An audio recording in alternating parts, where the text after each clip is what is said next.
Baik, Assalamualaikum warahmatullahi wabarakatuh. Waalaikumsalam Waalaikumsalam warahmatullahi warahmatullahi wabarakatuh. Yang kami hormati Ibu Zainur, selaku dosen pengampu mata kuliah Manajemen Pengetahuan serta teman-teman semuanya. Kami dari kelompok 1 akan mempresentasikan materi mengenai Introducing Knowledge Management. Sebelumnya, perkenalkan anggota kelompok kami, yaitu saya sendiri, Jessica Sasmita dengan ujung NPM 11, dan Sevia Alfiona dengan ujung NPM 087, dan Calvin Gusti dengan ujung NPM 010. Untuk materi pertama akan dibacakan oleh Calvin. Kepada Calvin, dipersilakan. Baik, terima kasih Jessica. Materi yang pertama yaitu manajemen pengetahuan atau knowledge management. Jadi secara sederhana, knowledge management ini dapat didefinisikan sebagai proses pengelolaan pengetahuan yang ada dalam suatu organisasi untuk meningkatkan kinerja dan menciptakan nilai tambah. Nah, hal itu mencakup pengumpulan, penyimpanan, distribusi, dan pemanfaatan informasi dan pengetahuan yang dimiliki oleh individu atau kelompok yang ada di dalam organisasi.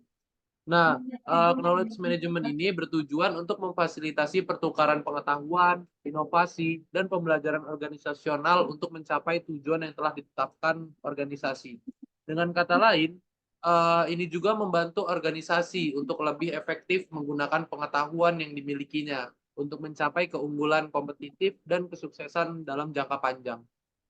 Meskipun knowledge management ini dapat diterapkan pada individu, namun belakangan ini knowledge management juga menarik perhatian organisasi karena dipandang sebagai disiplin ilmu yang semakin penting yang memanfaatkan pengetahuan bagi perusahaan.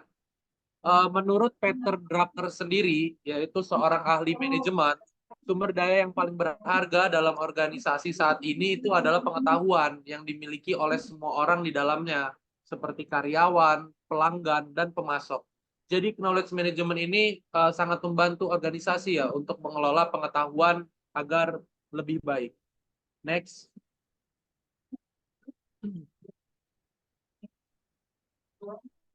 Selanjutnya, knowledge management juga ini terkait dengan konsep model intelektual yang dianggap sebagai sumber daya terpenting dalam sebuah perusahaan. Menurut Nahapit dan Gosal pada tahun 98, modal intelektual itu mengacu pada seluruh sumber daya pengetahuan suatu organisasi, baik yang ada di dalam maupun di luar organisasi. Nah, di sini ada 3 jenis modal intelektual yang perlu dipahami, yaitu yang pertama modal manusia. Nah, hal ini mencakup pengetahuan, keterampilan, dan kemampuan yang dimiliki oleh setiap karyawan. Jadi, setiap individu itu dalam organisasi membawa kontribusi berupa pengetahuan yang mereka miliki atau keahlian pribadi yang sangat berharga tentunya untuk perusahaan. Yang kedua, ada modal organisasi. Hal ini melibatkan pengetahuan yang dikembangkan dan pengalaman yang telah terkodifikasi. Nah, ini dapat ditemukan dalam database manual, budaya organisasi, sistem, struktur, dan proses yang menjadi bagian dari operasional suatu perusahaan. Dan yang terakhir itu ada modal sosial.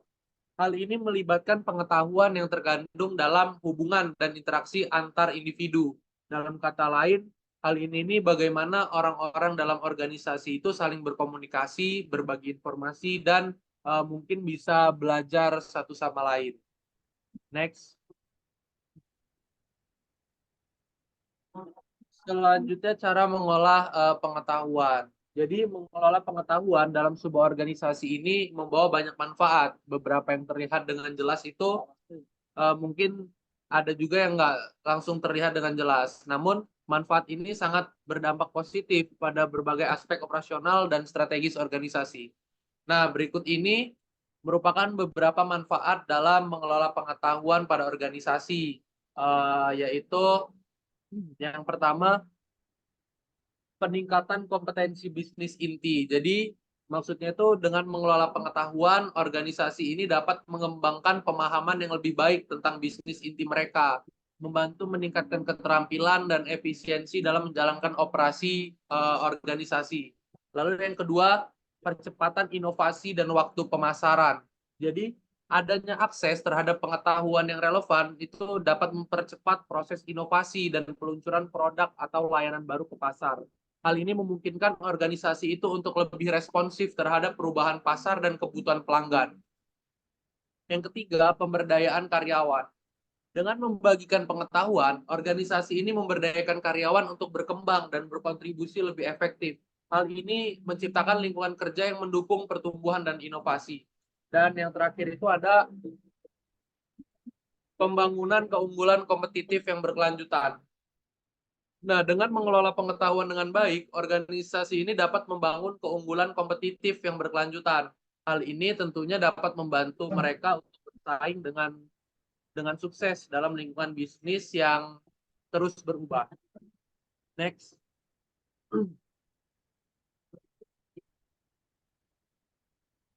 Selanjutnya, kekuatan yang mendorong manajemen pengetahuan. Nah, saat ini organisasi sangat bergantung pada pengambilan keputusan untuk membuat keputusan yang dianggap penting dengan mempertimbangkan masukan dari berbagai bidang. Pengambil keputusan yang ideal memiliki pemahaman mendalam tentang berbagai domain yang mempengaruhi proses pengambilan keputusan mereka. Mereka juga dilengkapi dengan pengalaman yang memungkinkan mereka untuk bertindak dengan cepat dan tegas terhadap informasi yang tersedia. Lalu di sini terdapat 4 tren mendasar yang berperan penting dalam pengambilan skenario keputusan. Empat tren itu, yaitu yang pertama ada meningkatnya kompleksitas domain. Jadi bisnis dan industri saat ini semakin kompleks dengan banyak aspek dan faktor yang harus dipertimbangkan. Pengambilan keputusan perlu memiliki pemahaman mendalam tentang lingkungan bisnis mereka untuk membuat keputusan yang lebih tepat dan berdampak bagi organisasi. Yang kedua, mempercepat volatilitas pasar. Jadi pasar berubah dengan cepat dan menjadi lebih tidak stabil. Pengambilan keputusan juga harus dapat menyesuaikan diri dengan perubahan-perubahan dan merespon dengan cepat untuk tetap bersaing di pasar yang terus berubah. Yang ketiga, ada kecepatan responsif yang diidentifikasi. Teknologi dan akses terhadap informasi telah meningkatkan kecepatan komunikasi dan respon. Nah, pengambilan keputusan perlu memiliki keterampilan responsif yang tinggi untuk mengatasi situasi darurat atau peluang yang tiba-tiba muncul. Dan yang terakhir itu ada permohonan karyawan. Pengambil keputusan sekarang juga harus memperhatikan permohonan dan kontribusi dari karyawan, meningkatkan keterlibatan karyawan dalam proses pengambilan keputusan, dan meningkatkan inovasi, meningkatkan kualitas keputusan.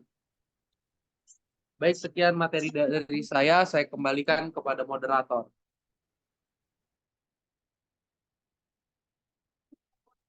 Baik, terima kasih Calvin atas pemaparannya. Materi selanjutnya akan dibacakan oleh Kak Sevia. Kepada Kak Sevia dipersilakan.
Selanjutnya ada sistem manajemen pengetahuan.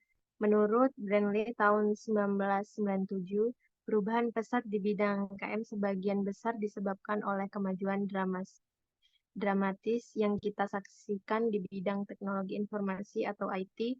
Teknologi informasi memfasilitasi pertukaran serta percepatan pertumbuhan pengetahuan.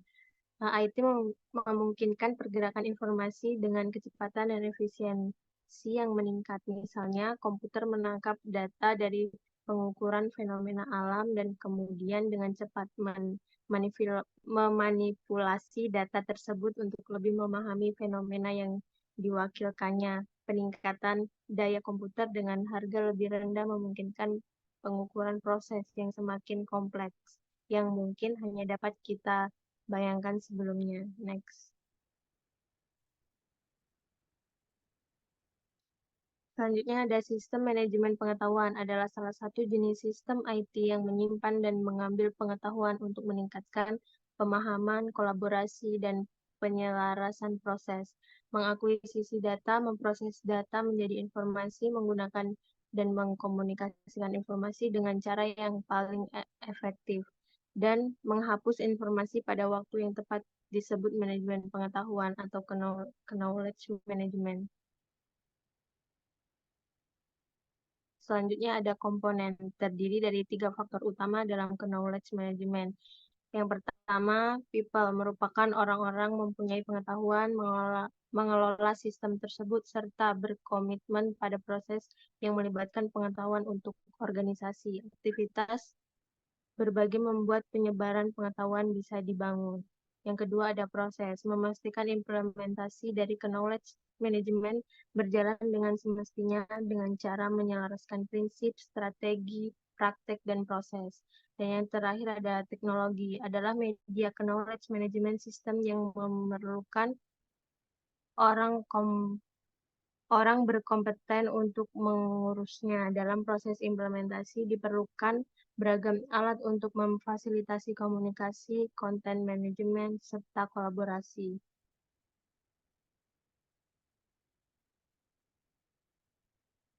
Selanjutnya ada manfaat sistem manajemen pengetahuan. Yang pertama ada menghemat biaya dan waktu. Dengan sumber pengetahuan yang ada, perusahaan bisa dengan mudah menggunakan untuk konteks lain. Dengan begitu, biaya dan waktu tidak akan keluar banyak. Yang kedua, menambah aset pengetahuan. Karyawan bisa memanfaatkan sumber pengetahuan dengan mudah. Dampaknya yaitu pemanfaatan pengetahuan meningkat, kemudian kompetensi akan berkembang.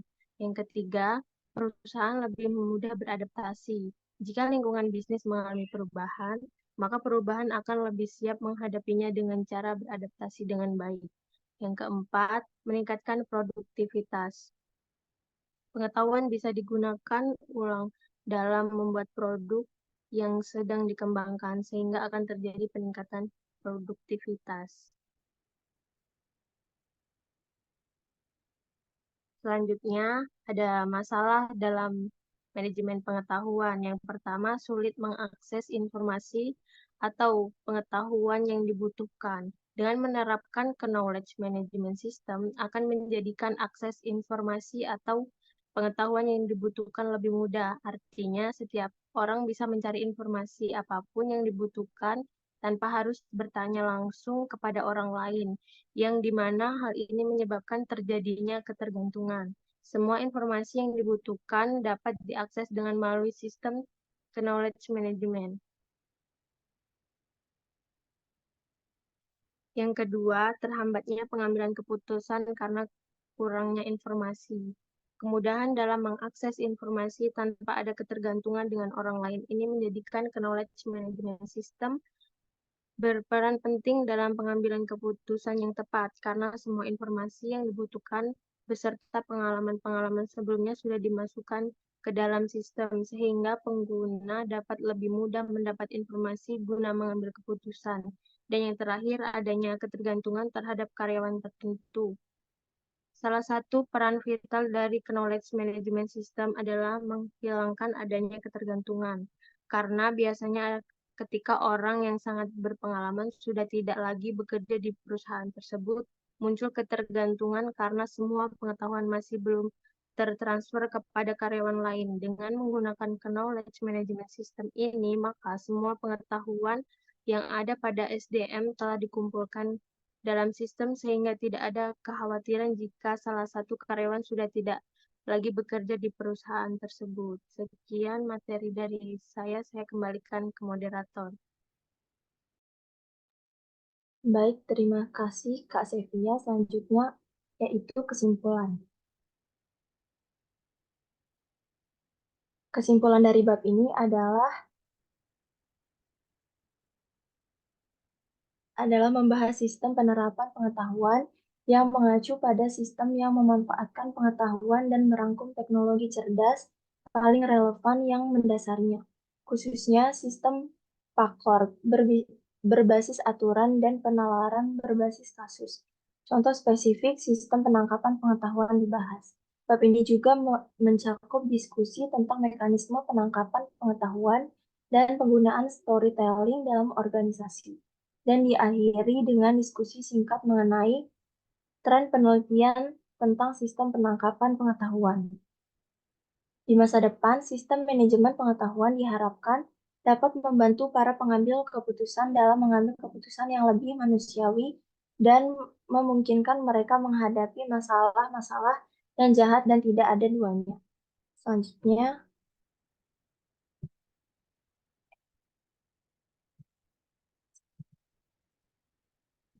adalah studi kasus.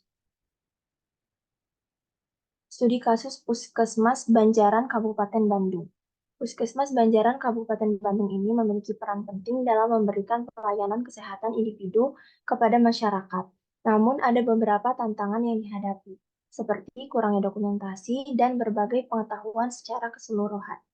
Menghadapi tantangan dalam mengelola pengetahuan di layanan kesehatan individu.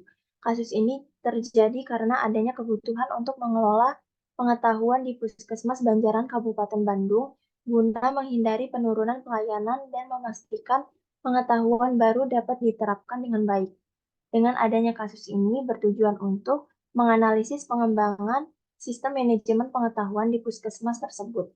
Tujuannya adalah mengelola pengetahuan di layanan kesehatan individu dan menghindari penurunan pelayanan. Dalam konteks ini, knowledge sharing menjadi penting sebagai antisipasi terhadap perubahan lingkungan.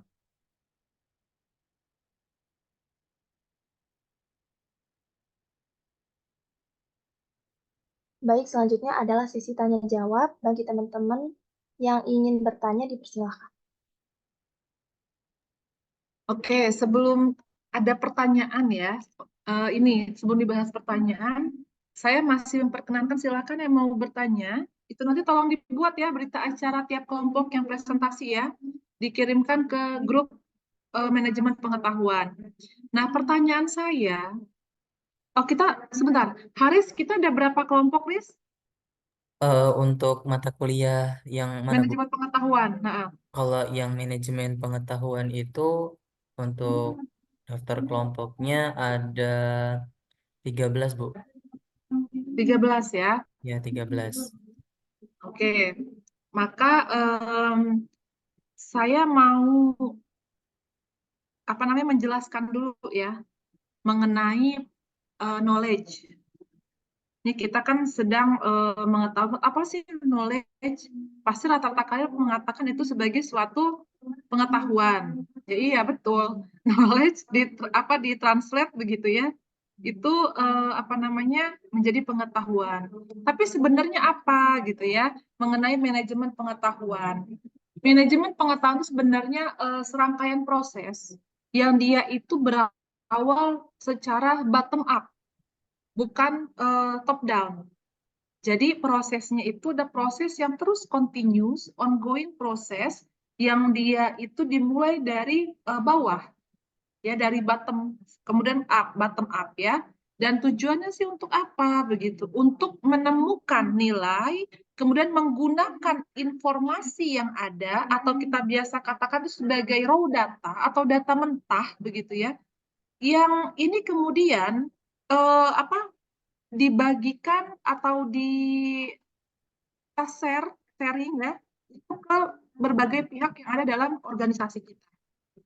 Ya, jadi saya ulangi lagi bahwa manajemen pengetahuan itu adalah suatu proses yang sifatnya itu continuous dia kemudian secara bottom up, dan tujuannya untuk apa? Untuk menemukan nilai, ya, menemukan nilai dan menggunakan informasi, segala macam informasi data-data yang masih belum diolah, ya, yang kemudian itu dibagikan di seluruh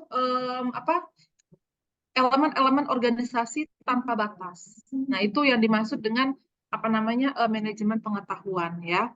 Nah, manajemen pengetahuan ini juga itu suatu proses yang dia itu sifatnya langsung, formal, ya, yang bertujuan untuk ini juga apa namanya menentukan berbagai informasi apa yang diperlukan oleh perusahaan yang bermanfaat untuk perusahaan, kemudian data tersebut itu bisa apa namanya digunakan dan tersedia. Jadi kalau misalnya datanya tidak tersedia gitu ya, nah ini yang belum bisa makanya kita harus merancang. Organisasi itu harus merancang supaya prosesnya, langkah-langkah gitu, itu pengetahuan itu bisa di-capture, ditangkap, kemudian dievaluasi, kemudian disimpan gitu ya, dan juga digunakan oleh siapa? Oleh seluruh elemen organisasi. Nah, jadi seperti itu ya yang maksud dengan knowledge management. Ada satu hal sebenarnya, knowledge management ini juga menjadi suatu keunggulan bersaing. Kenapa?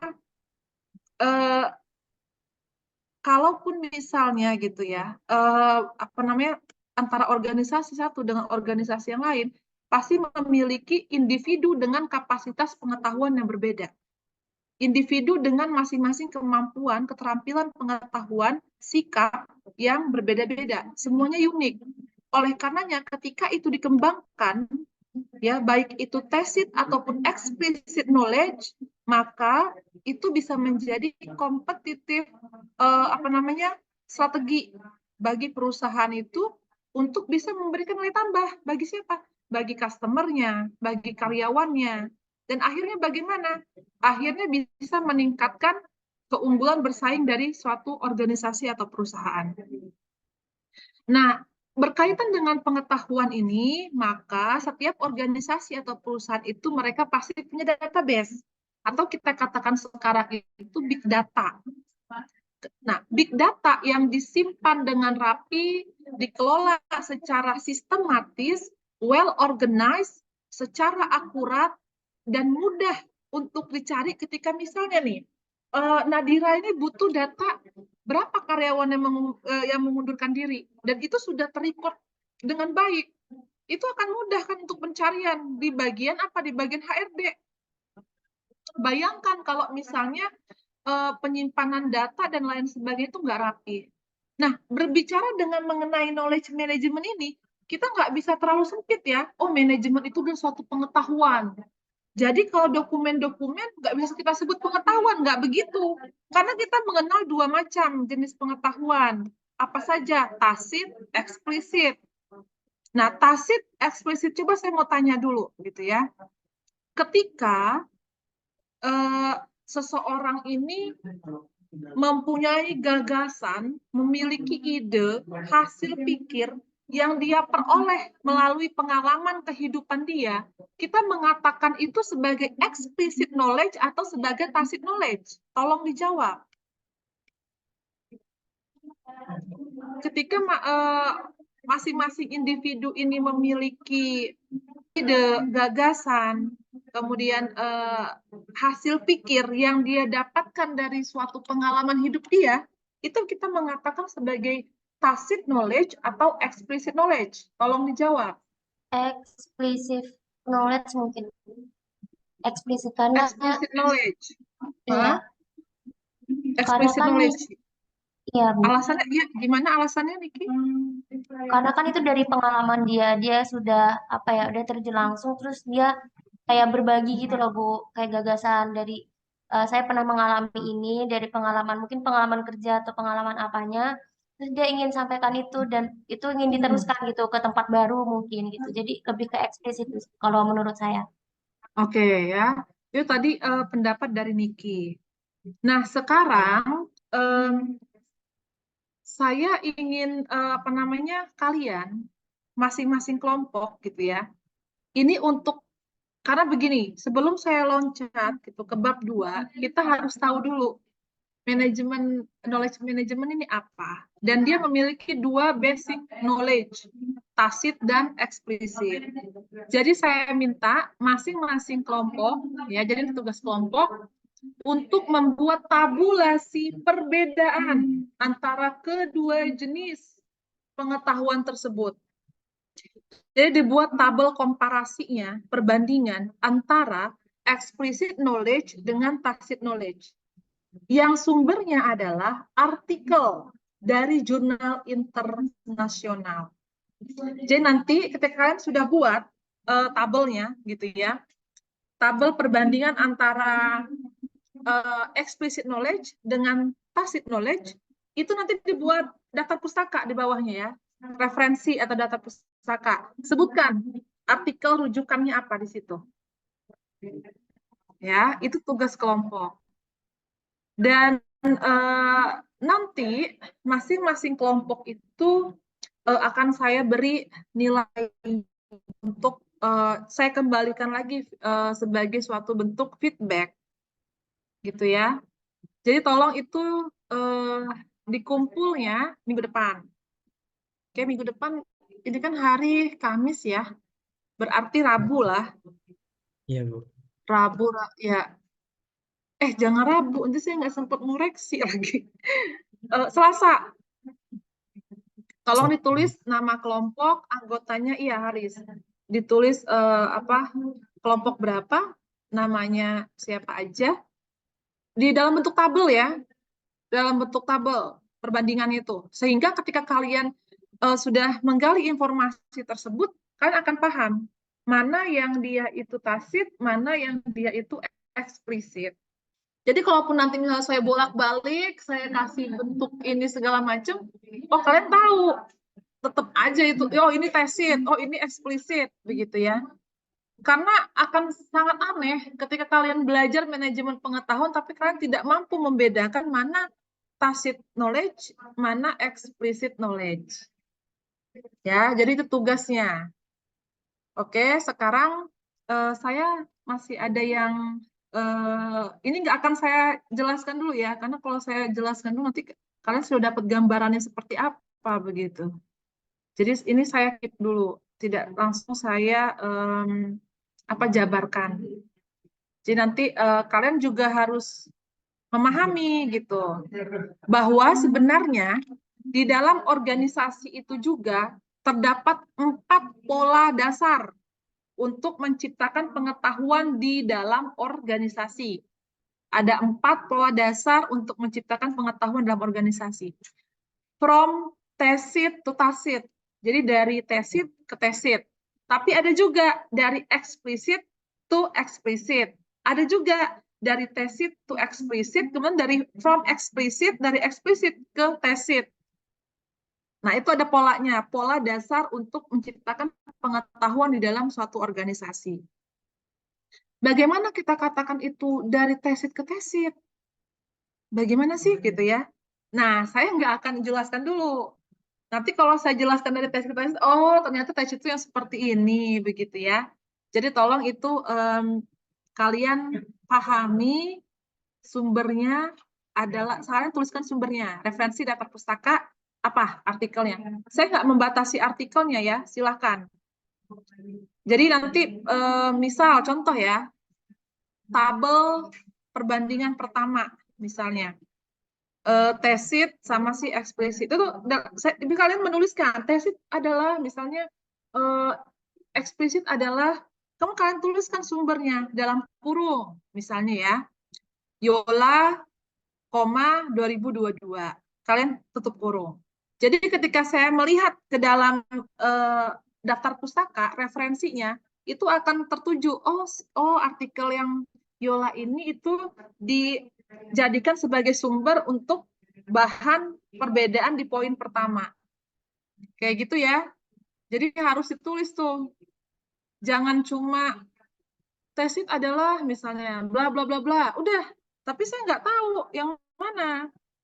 Nah, itu harus kalian tuliskan artikelnya sehingga saya paham, oh artikel poin sekian ini itu digunakan untuk rujukan yang bahasan yang pertama. Oke ya. Sampai di sini ada yang paham, ada yang mau ingin ditanyakan atau belum paham gitu terkait tugasnya sebelum kalian mendiskusikan pertanyaan dari kawan-kawannya.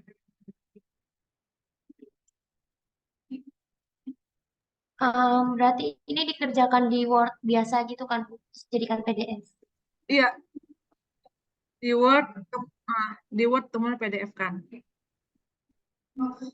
Tolong ditaruh di dalam link ya.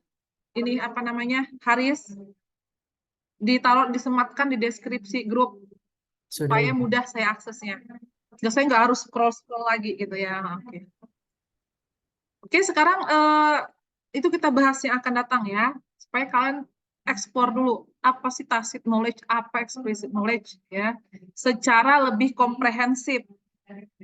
Jadi nggak paham hanya sebatas di permukaan airnya saja, tapi sampai ke dalamnya kalian paham. Oke, jadi itu. Nah, sekarang silahkan didiskusikan atau mungkin kelompok ini sudah sudah memiliki jawaban. Baik, Bu, mungkin udah ada beberapa yang bisa kita cek, Bu. Ya, silakan. Dari siapa aja yang sudah bisa Baik, saya akan menjawab.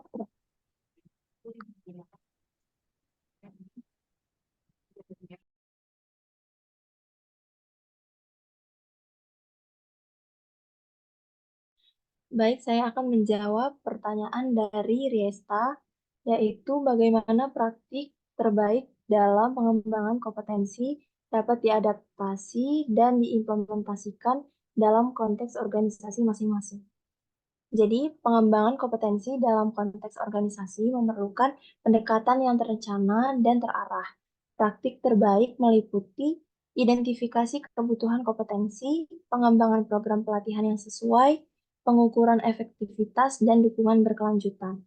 Langkah-langkah konkret dapat mencakup analisis gap kompetensi, pembuatan rencana pengembangan individu, integrasi teknologi untuk pembelajaran online, pelatihan berbasis proyek, dan pemberian umpan balik berkelanjutan.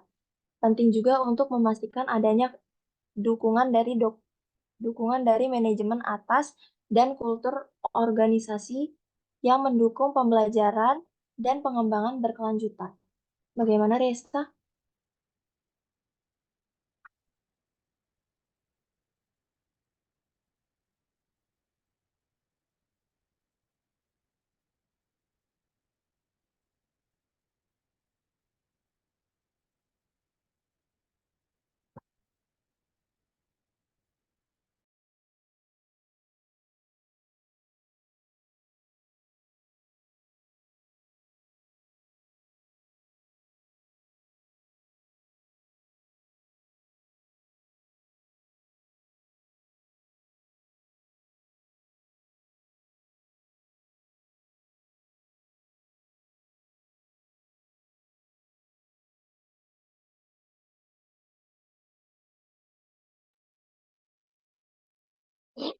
Selanjutnya, saya akan menjawab pertanyaan dari Nixi Ayu, yaitu apa implikasi dari praktik pengembangan kompetensi seperti meningkatkan kesadaran diri dan mengembangkan kecerdasan emosional terhadap kinerja individu dan organisasi secara keseluruhan. Jadi praktik pengembangan kompetensi seperti meningkatkan kesadaran diri dan mengembangkan kecerdasan emosional memiliki implikasi yang signifikan terhadap kinerja individu dan organisasi secara keseluruhan. Dengan meningkatkan kesadaran diri, individu dapat lebih memahami kekuatan, kelemahan, dan nilai-nilai mereka sendiri yang memungkinkan mereka untuk mengelola diri dengan lebih efektif. Hal ini dapat mengarah kepada peningkatan motivasi, produktivitas, dan kualitas kerja. Pengembangan kecerdasan emosional membantu individu dalam mengenali dan memahami serta mengelola emosi mereka sendiri serta emosi orang lain. Kemampuan ini sangat penting dalam berinteraksi dengan rekan kerja, mengelola konflik, dan membangun hubungan yang baik di tempat kerja. Individu yang memiliki kecerdasan emosional yang tinggi cenderung lebih mampu beradaptasi dengan perubahan, mengatasi stres, dan bekerja secara kolaboratif. Secara keseluruhan, praktik pengembangan kompetensi ini dapat meningkatkan kepuasan kerja, retensi karyawan, dan kesejahteraan organisasi. Individu yang mampu mengelola diri dan emosi mereka dengan baik cenderung lebih berkontribusi secara positif terhadap tujuan organisasi dan menciptakan lingkungan kerja yang lebih harmonis dan produktif. Bagaimana, Nixi? Baik, J. Terima kasih atas jawabannya. Sama-sama. Selanjutnya, saya akan menjawab pertanyaan dari Muhammad Dio. Pada slide ke-10 tadi terdapat masalah dalam manajemen pengetahuan. Pertanyaannya yang ingin saya tanyakan adalah apa yang akan terjadi apabila sebuah perusahaan tidak memiliki knowledge management yang baik dan hal-hal apa saja yang akan terkena dampaknya. Jadi perusahaan akan kehilangan setiap pengetahuan-pengetahuan penting di dalam perusahaannya, di mana perusahaan akan sulit mendapatkan pengetahuan itu jika perusahaan membutuhkan pengetahuan itu kembali, dan hal ini akan berpengaruh kepada peningkatan biaya maupun waktu. Contohnya ketika seorang pegawai pensiun dan pegawai tersebut tidak melakukan training kepada pegawai yang baru, tentunya perusahaan akan kehilangan knowledge dan pegawai yang baru akan sulit beradaptasi dengan pekerjaannya yang baru. Bagaimana Muhammad Dio? Baik, terima kasih.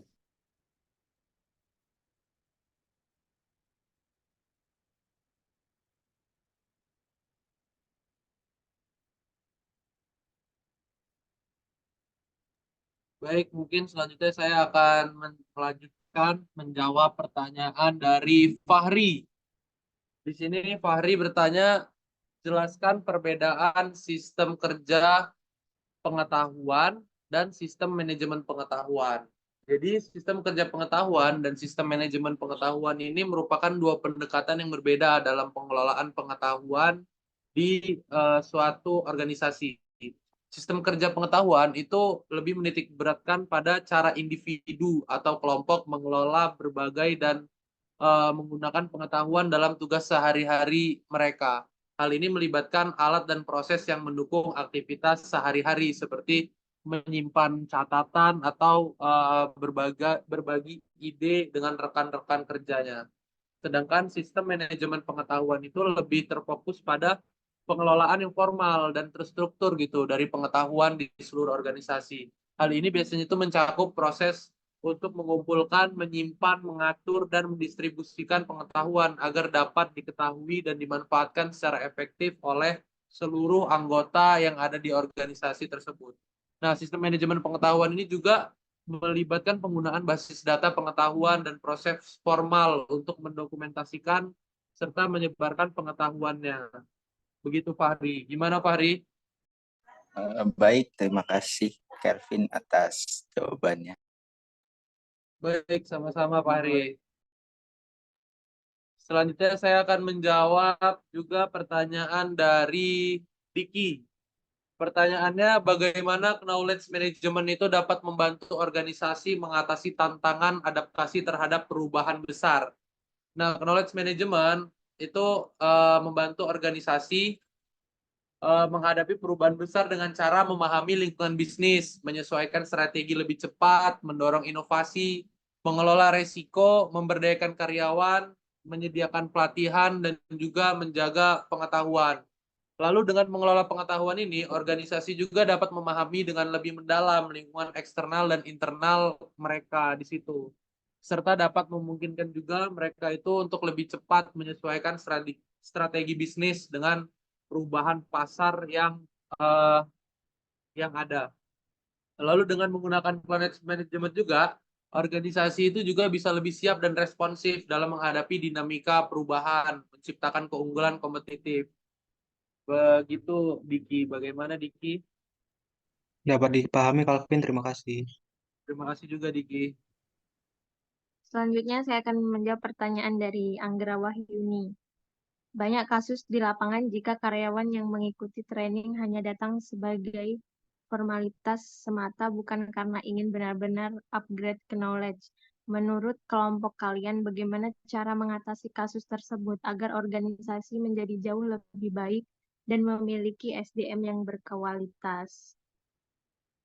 Jadi untuk mengatasi kasus di mana karyawan mengikuti pelatihan hanya sebagai formalitas semata, bukan karena keinginan untuk benar-benar meningkatkan pengetahuan, organisasi dapat mengambil langkah-langkah. Yang pertama, komunikasi yang jelas. Organisasi perlu menjelaskan kepada karyawan mengapa pelatihan itu penting, bagaimana hal itu akan mendukung pengembangan karir mereka dan dampak positifnya sebagai organisasi secara keseluruhan. Yang kedua, relevansi pelatihan. Pastikan pelatihan yang ditawarkan sesuai dengan kebutuhan karyawan dan tujuan organisasi. Melakukan survei atau konsultasi dengan karyawan dapat membantu organisasi memilih pelatihan yang tepat. Yang ketiga, keterlibatan karyawan. Melibatkan karyawan dalam proses perencanaan dan memiliki pelatihan dapat meningkatkan rasa memiliki dan motivasi mereka untuk mengikuti pelatihan dengan serius. Dengan mengambil langkah-langkah ini, organisasi dapat meningkatkan partisipasi, keterlibatan, dan manfaat dari program pelatihan sehingga meningkatkan kualitas SDM dan kinerja organisasi secara keseluruhan. Bagaimana, Anggra?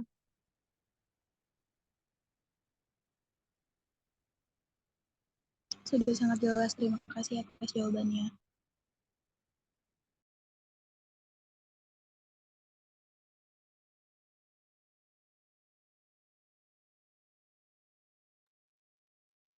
Bu, ini mau ditutup aja atau ada termin selanjutnya gitu, Bu? Maaf, Bu, masih ke-mute. Oh iya, masih kemut langsung aja ya ngoceh. Ya, jadi saya jelaskan dulu sebentar sebelum ditutup ya. Hari ini kan berapa kelompok? Satu ya, satu kelompok kan untuk yang manajemen pengetahuan. Iya, Bu. Oke, jadi di sini ini sebenarnya tadi pertanyaan dari siapa tadi?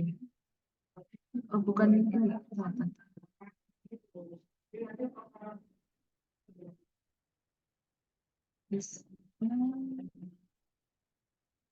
Dari Fahri. Sistem kerja pengetahuan dan sistem manajemen pengetahuan. Ada si Muti. Bentar.